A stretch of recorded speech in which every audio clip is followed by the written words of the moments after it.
In 1923, a heat wave strikes Boston, Massachusetts. Thousands sleep outdoors at parks and beaches. This wasn't so unusual in the early 20th century. 10,000 or even up to 30,000 New Yorkers would flock to Coney Island to sleep on the beach on the hottest summer nights. In Lincoln, Nebraska, multiple couples spent the hottest days of the summer sleeping in front of the state capitol with no fear of crime and no fear of arrest. This wasn't limited to big cities either. Local historian Elfrida Fisher Rowe wrote about her 30s in Lawrence, Kansas. Everybody slept outdoors, either in the front or backyards or on porches. Cots or blankets were spread out every night as soon as it began to get dark. Our family put up a bed on our porch and just kept it up for the duration. There didn't seem to be much modesty about sleeping in pajamas out in the yard, particularly since the neighbors on both sides of you and across the street were doing the same thing. We all shared the same bedroom, so to speak, the outdoors.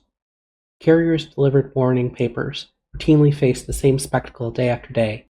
I started looking for these old news reports after reading Heat Wave, a sociologist's report on the 1995 heat wave in Chicago, which killed over 700 people, mostly people who were elderly or otherwise isolated in their homes.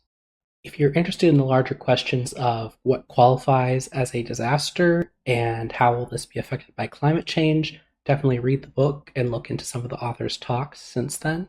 But just from a pure historical perspective, I was fascinated by the idea that people in my city would just flock into the parks with their sleeping kit or go to the lake and stay until midnight.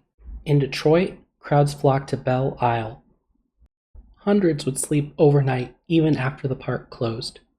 Helen Dodd of Highland, Michigan would remember, all the windows were thrown open, but that didn't do much good. We'd sleep out in the open. In a way, it was kind of fun.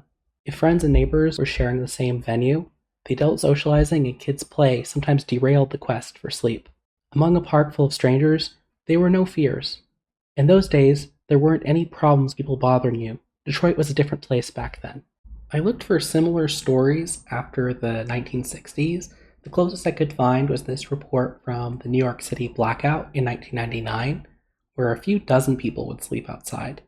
So I don't think we're going to be turning off our AC and sleeping outside like this again, but with climate change, heat waves, whatever's coming our way, these are tools of survival, and it might be good to know that they existed.